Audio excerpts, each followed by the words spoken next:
Ngayon ay magbubukas tayo ng spring type at ang bubuksan natin ay ang K1170. Bali request ni Sir to na kung pwede raw natin na buksan tong internals niya para makita niya yung loob ng unit niya. Tapos timbangin na rin daw natin para makita rin niya kung gaano kakabigat tong K1170. Pang regalo niya ata sa anak niya to. O tara, buksan na natin.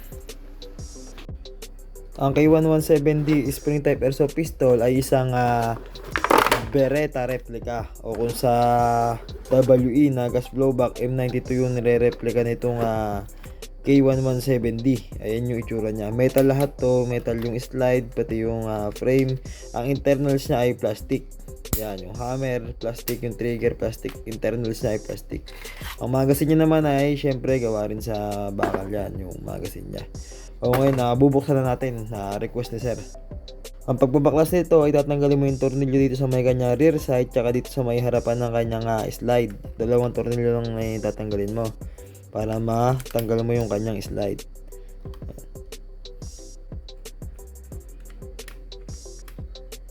Yan, natanggal natin yung kanyang tornilyo. Yung tornilyo ng kanyang rear side ay mas mahaba kumpara sa harapan ng slide. Kaya dapat hindi niya mapagpalit yan. Tapos, yan, pag natanggal nyo na yung tornilyo, ibukan nyo lang yung kanyang slide. Yan ang loob nyan. Yan o. Ito yung side na walang pintura ng kanyang slide. Kaya makikita nyo na gawa talaga siya sa bakal. Tapos ang recoil spring niya ito. Ayan, ito yung recoil guide niya. Lahat yan gawa na sa plastic yan yung internals niya. Ito gawa sa bakal to. Plastic yan yung barrel niya, pati yung kanyang piston o yung pump niya ay plastic. Ang kanyang trigger mechanism dito sa loob ay gawa rin sa plastic. Ang slide lock niya, ayan, slide lock yan para hindi niya makasa. Gawa rin sa plastic yan. Palaman pang round bar sa loob yan para maging balance yung bigat niya. Maging balance yung bigat niya. Nandito yan sa may bandang likudan ng kanyang grip. Nandyan yung kanyang round bar. Ito na po yung loob. Ito na po ang internals ng K1170. Kabit na ulit natin tapos timbangin naman natin kung gaano nga ba kabigat tong K1170 na to. Siyempre, titimbangin natin yan.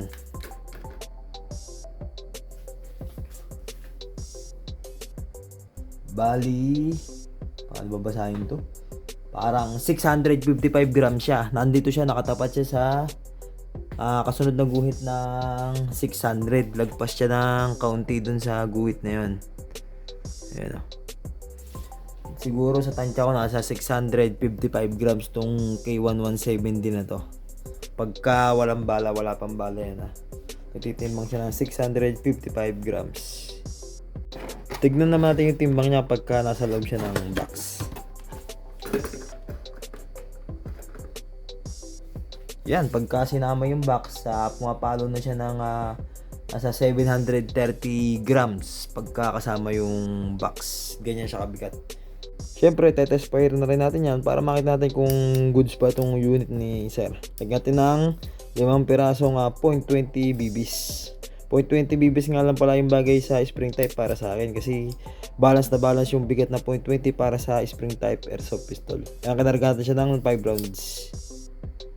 At ayan na nga, medyo tutukan lang yung ating target kasi wala tayong space ngayon. Medyo masikip dito sa ating munting pwesto.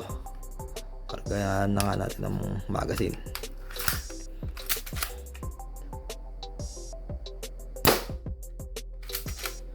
Pasok.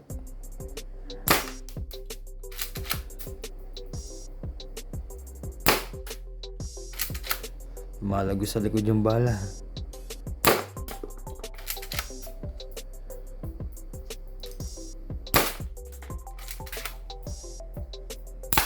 Yun, wala lang bala. Ito yung portion na binaril natin sa kanya. Ayan, lumagos sa karton na to. Lagos-lagusan yan. Sa experience ko nga, pati dito lumalagos yan sa likod. Yung tama ng bala. Bali, 2 patong ng karton na to yung kanyang tinatagusan. Ganyan kalakas yung mga spring type airsoft pistol natin.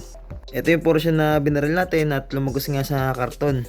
Medyo tutukan nga lang. Kung hindi tutukan to, mas malakas pa yung magiging impact kasi makakabuelo pa ng husto yung bala. Pero kahit na tutukan siya, tumagos pa rin yung bala natin dito sa likod. karaniwan ng mga spring type airsoft pistol, pagka binaril mo dito sa kanyang harapan, nagsisitagos dito sa likod. Ito hindi nga lang gano'ng tumatagos yung iba kasi nakadikit sa pader to kapag tinetestingan natin tong karton na to. Ayan yung K1170. O yun, hanggang dito lang yung muting review natin sa unit sir. Salamat sa panonood nyo. Bye bye!